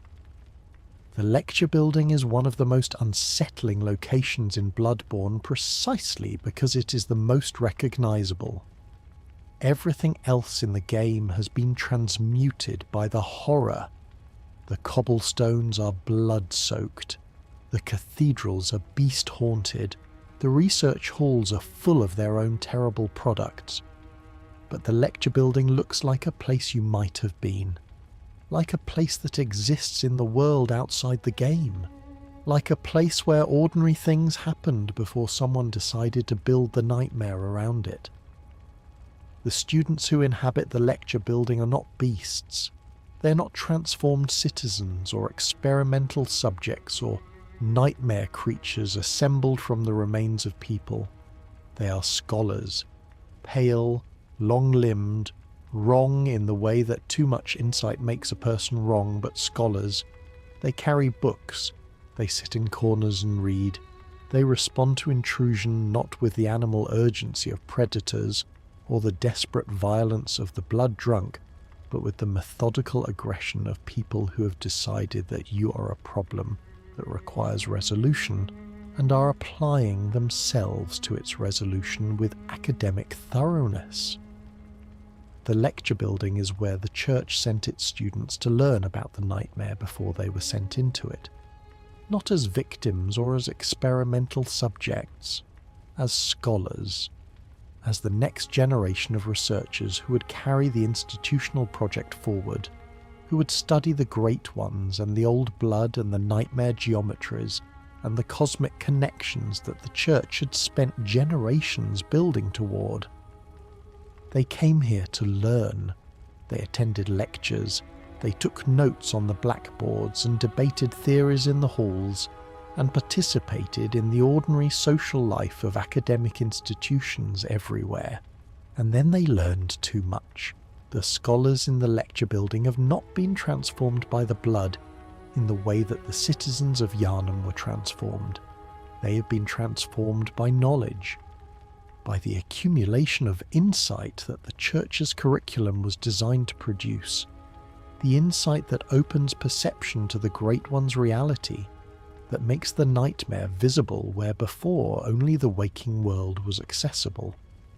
They gained what the Church trained them to gain, and the gaining of it left them like this, present in the nightmare because their perception now includes the nightmare, unable to return to a state of ordinary human blindness, resident in a building that was designed for learning, and that now functions as a kind of permanent seminar in what happens when you study the cosmos long enough that the cosmos begins to study you back. The dark secret of the lecture building is in the blackboards. Some of them still have writing on them, not coherent writing. The insight that transformed the scholars also transformed their relationship to language, producing notation systems and symbolic frameworks that exist somewhere between mathematics and madness. But writing that was clearly made by someone who was still, at the moment of writing, trying to communicate something, trying to record something, trying to preserve a thought in a medium that could outlast the thinker. The lecture building scholars are still teaching. They are teaching each other and themselves and anyone who passes through their halls in a language that has gone past the point where ordinary human cognition can follow it. The things they learned in the lectures that were held here before the nightmare claimed them. They cannot stop. The habit of scholarship, of observation and notation, and the compulsive need to turn experience into knowledge and knowledge into communication has outlasted everything else. The humanity is gone, the coherence is largely gone, but the academic impulse remains, scratching its incomprehensible notes on the blackboards of a building that has been swallowed by a nightmare and does not appear to have noticed. There is a mercy in this, of a terrible kind. The scholars of the lecture building did not lose themselves to the blood the way the citizens of Yharnam lost themselves. They lost themselves to the thing they loved, to the pursuit that they chose and committed to and gave their lives to in the most literal sense. The nightmare took them, but it took them while they were still being scholars. They are still in the building they studied in. They're still making notes. The end found them at their desks and in the nightmare that end never quite resolves, so they are still at their desks and they will be for as long as the nightmare persists. Lady Maria of the Astral Clocktower is the most fully realised character in Bloodborne's world, and the clock tower she inhabits is the most fully realised expression of a specific kind of interior life that the game never names directly, but builds with extraordinary care. The Astral Clocktower sits at the base of the research hall, accessible via the elevator that descends from the hall's upper floors. It is a tall, narrow building organised around the central mechanism of a great clock. Gears and pendulums and the slow, enormous movements of a machine designed to measure time. Above the clock in the tower's heights, there is a patient room, a single room containing a single chair and the suggestion of the care that was given to whoever sat in that chair a long time ago by someone who was doing their best with an impossible situation. Maria stationed herself in the clock tower to guard the well that connects the waking world to the fishing hamlet in the nightmare. The crime she participated in, the massacre that she could not undo and could not forgive herself for, was on the other side of that well. The people she helped kill were on the other side of that well, and she could not unmake what had been done. She could not restore the dead.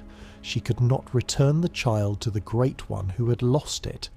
She could not even properly apologize, because apology requires the presence of the people wronged, and the people wronged were dead. What she could do was guard. She could stand between the well and anyone who would use it, not as a weapon, but as a seal. She could make the passage to the fishing hamlet difficult enough that the casual cruelty that had been done there could not be easily repeated. She could not redeem herself. She could not undo the past. But she could spend the rest of her existence making the future marginally harder for the kind of institution that had made her complicit in something she could not live with. The dark secret of the clock tower is the clock itself. It still runs. The mechanism still turns. The gears still move in their slow, enormous rhythm, measuring time in the hunter's nightmare where time does not operate the way it does in the waking world. The clock runs in a place where the measurement it is performing is functionally meaningless, where the night does not end, where the hunt does not conclude, where the passage of time does not carry the ordinary implication that things will eventually be different from how they are now. And yet the clock runs. Maria wound it, perhaps, before she stationed herself here. Or the mechanism is self-sustaining, a clock built so well that it runs without maintenance through circumstances it was never designed for. Either way, the clock in the tower keeps time in a place where time has lost most of its meaning, and this is the truest expression of what the clock tower represents. The human insistence on measurement and continuity and the marking of duration, even in conditions where those things offer no practical comfort. The clock says, time is passing, even here, even now. Even in a nightmare where the passage of time produces no change, the clock insists on recording it. Maria is the clock. She stood her post in the nightmare the way the clock stood its post, not because standing it produced a useful outcome in any conventional sense, but because the alternative was to be the kind of person who walked away from a post, and she had already, once, been the kind of person who participated in a massacre, and she was not willing to discover what other things she was capable of if she allowed herself to stop taking her obligations seriously. When you fight her, she fights beautifully. The fight is the most technically elegant in the game, her movements precise and economical, her trick weapon used with the perfect form of a hunter, who spent years refining her practice. And she bleeds. As the fight progresses, she bleeds more, and her fighting style changes, and something in the shift between the composed opening phases and the desperate, blood-fueled closing phase tells you more about her interior life than any dialogue she could have been given.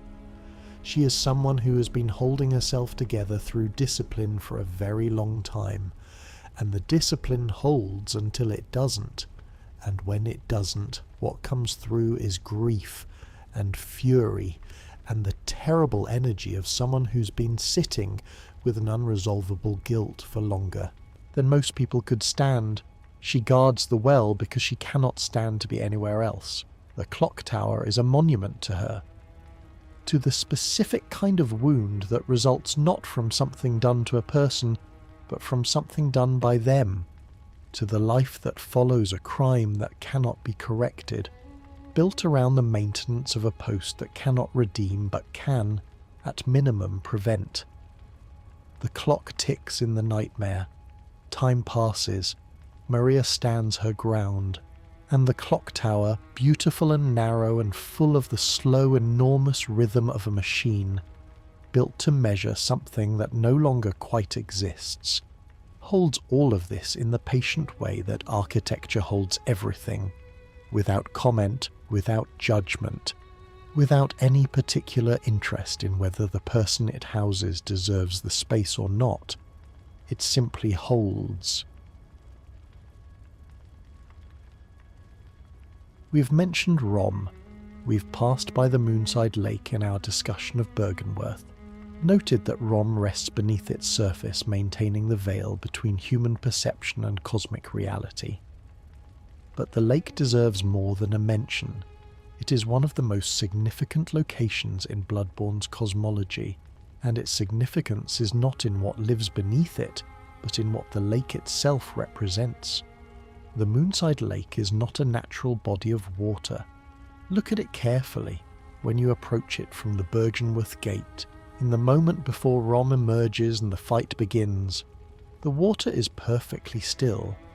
Not calm in the way that sheltered water is calm on a windless night, but still in a more absolute sense. Still in the way that nothing in the natural world is still, because the natural world is always moving, always responding to the thousand small forces that act on physical matter at every moment.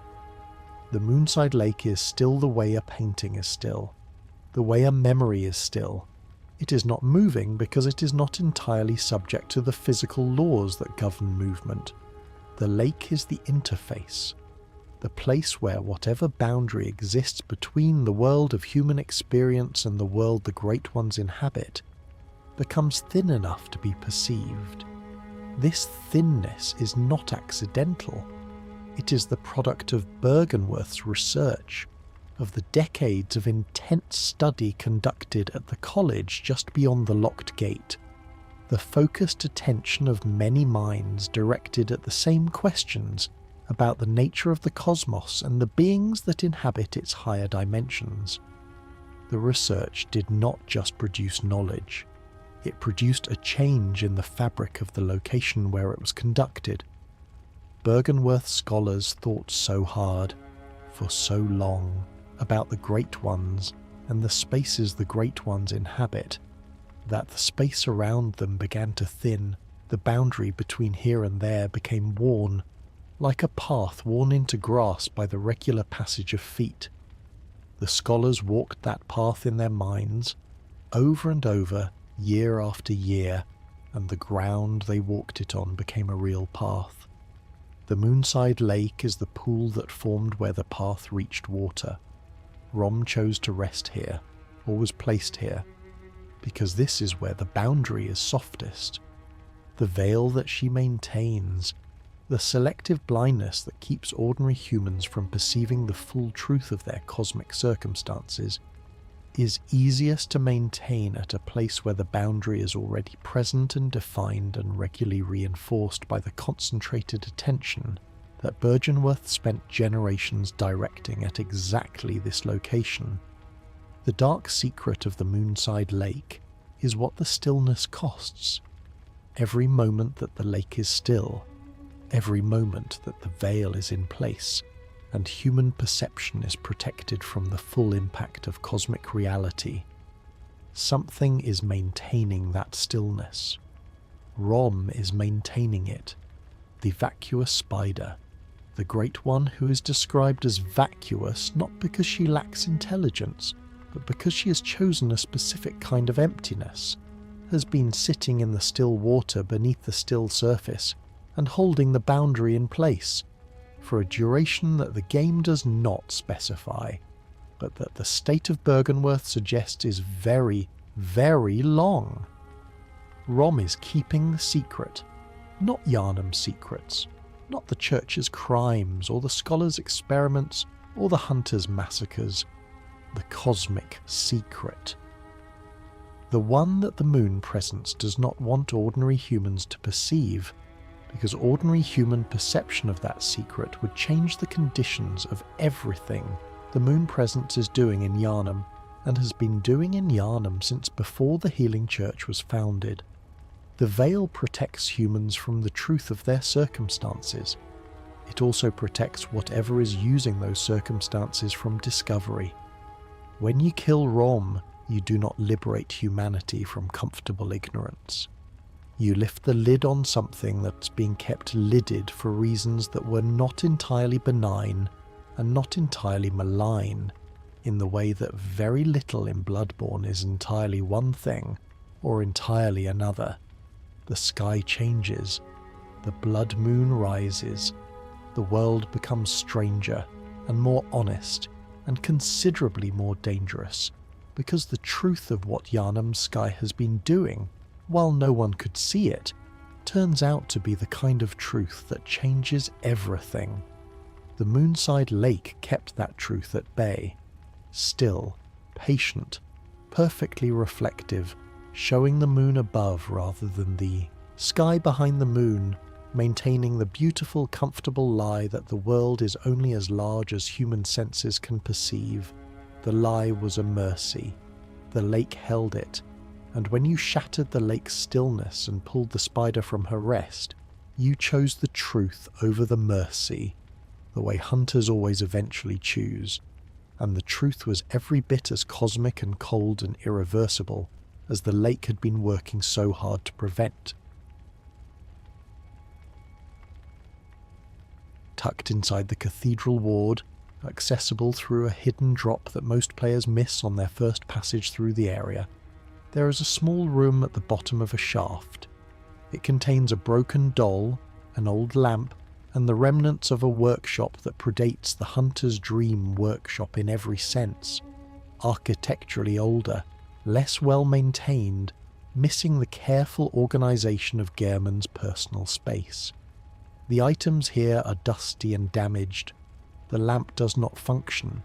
The doll is a prototype, or an early version, or a memory of the doll that serves as the dream's sole other long-term resident. The old abandoned workshop is where the hunter's dream started. Not where it was built. It was built in the dream's impossible space by whatever combination of Gehrman's intention and the moon presence's will produced the dream's contents. But this is the template it was built from. This is the physical space that Gehrman had in his mind or in his memory when the moon presence constructed the dream around him.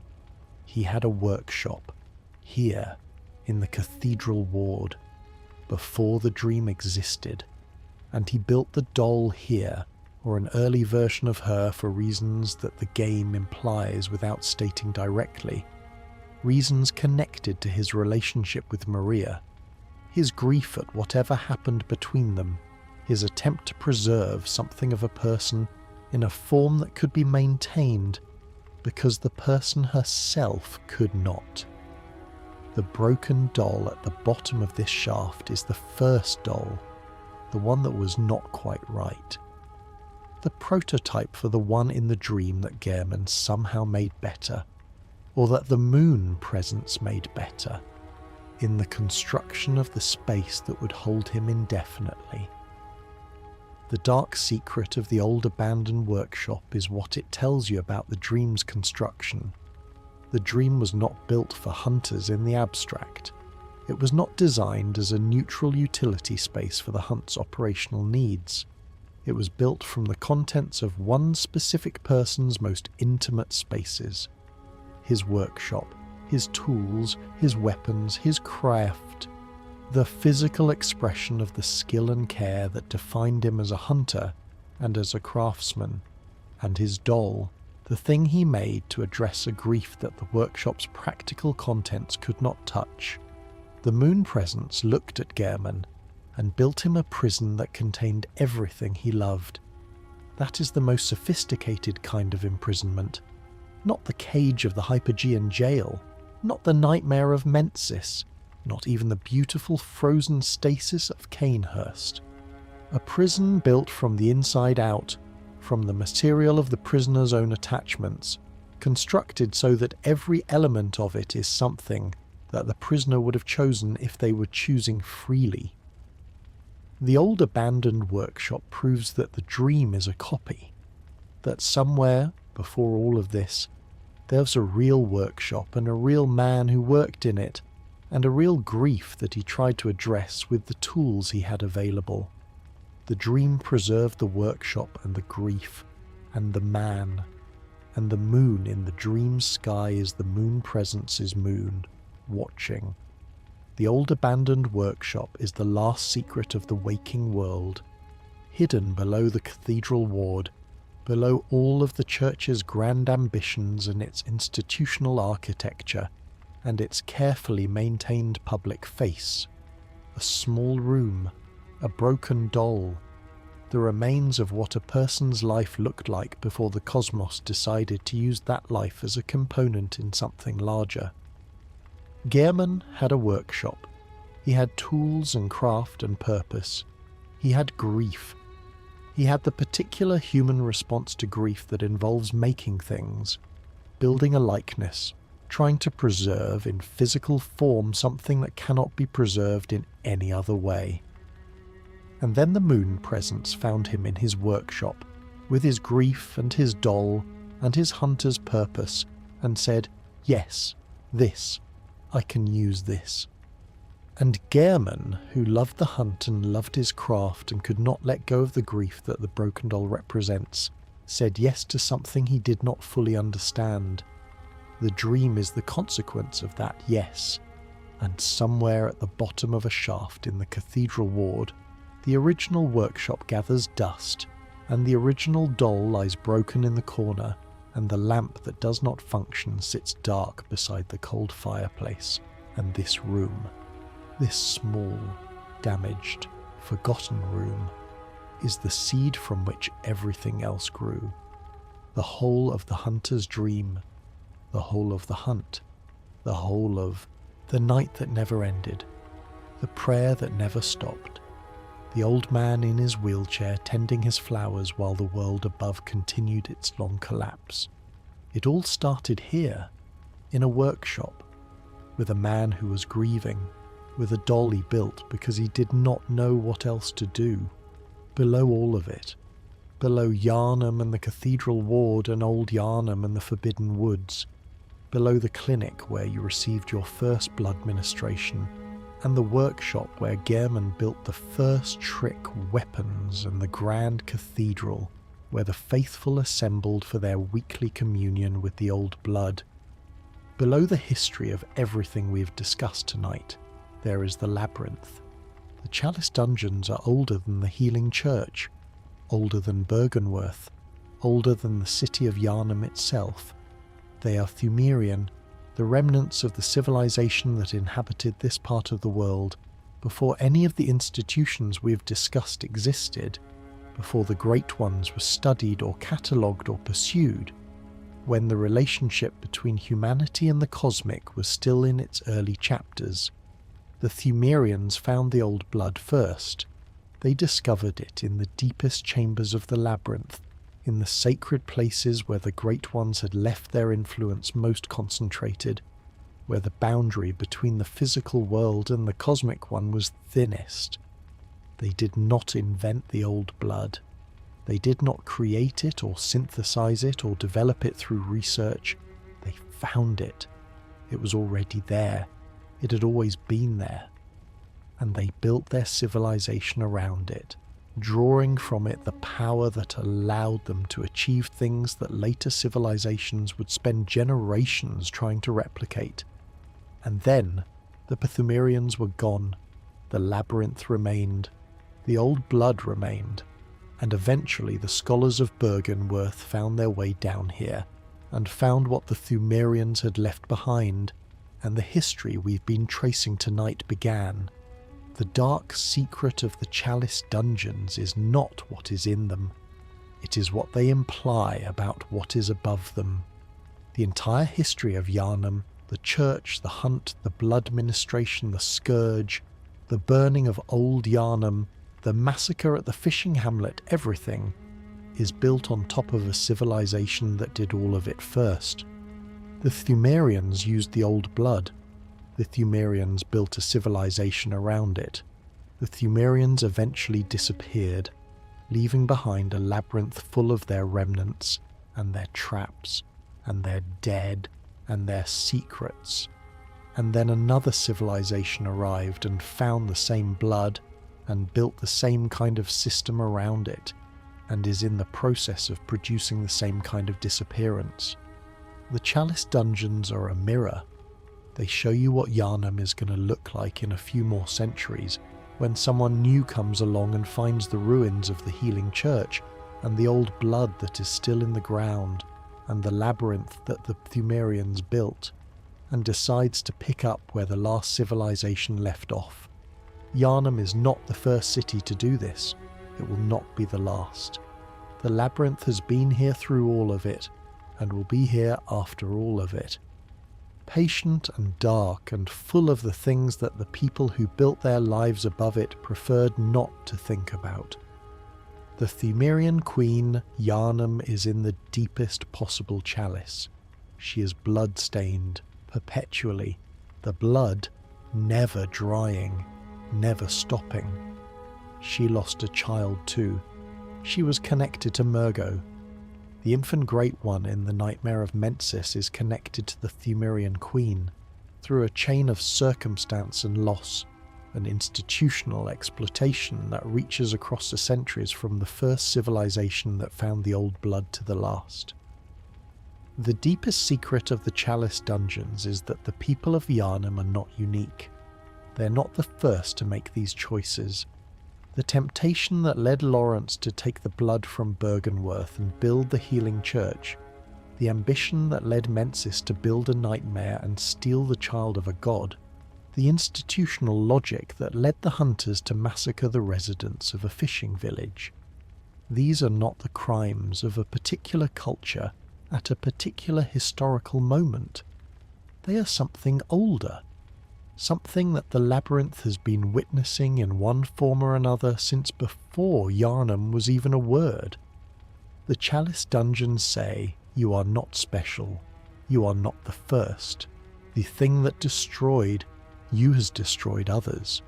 The blood that corrupted your city has corrupted cities before, and the labyrinth that underlies all of it will still be there, full of its traps and its secrets and its patient darkness, when whoever comes next begins their own version of the same story.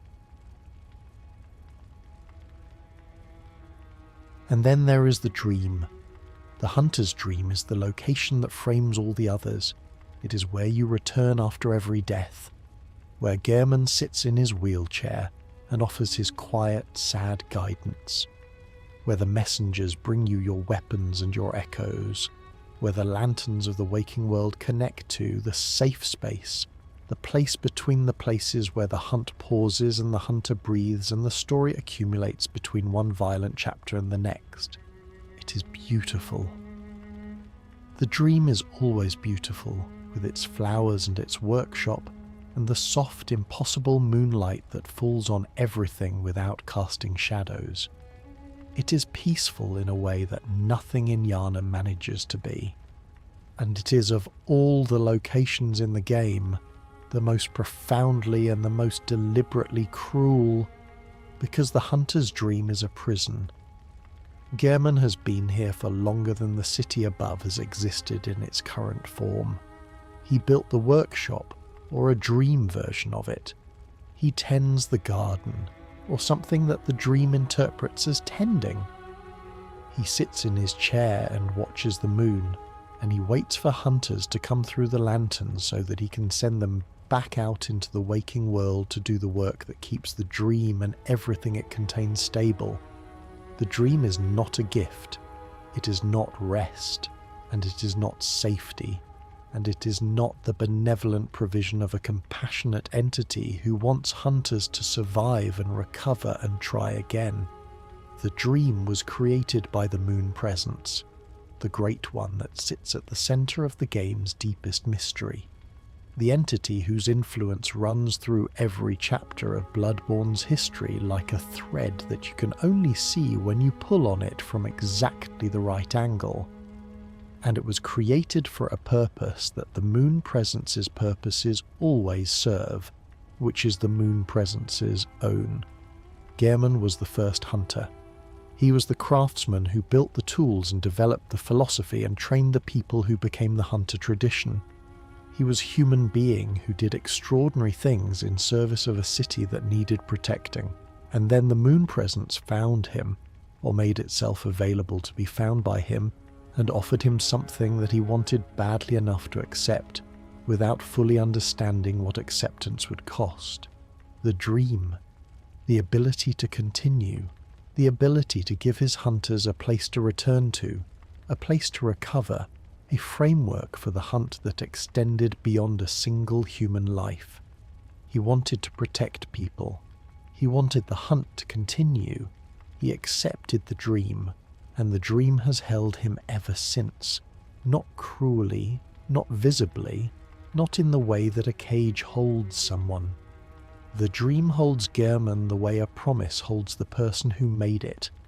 Not through force, but through obligation, through the nature of what was agreed, through the fact that the agreement cannot be unmade without the cooperation of both parties, and one of those parties is a great one with no interest in cooperation.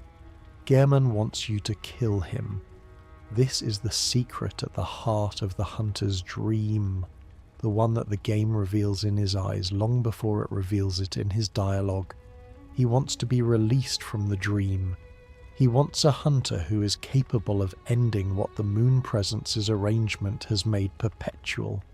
He waits and tends his garden and sends his hunters out and comes back alone each time because the dream does not allow him to die in the waking world, and the dream itself cannot be destroyed from the inside. He is the most isolated person in Bloodborne's world, not imprisoned in a cell or a cage or a nightmare, imprisoned in a beautiful garden with moonlight and flowers and the scent of something that might be home, unable to leave, unable to die, unable to be anything except what the moon presence needs him to be. The dark secret of the hunter's dream is that it was never built for hunters. It was built for Gehrman. The hunters who pass through it are secondary. They are the mechanism by which the dream maintains its function, the fuel that keeps the arrangement operational.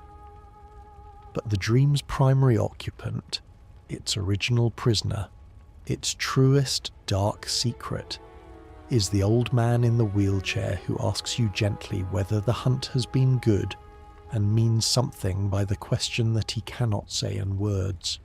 He means, are you capable of ending this? Are you strong enough?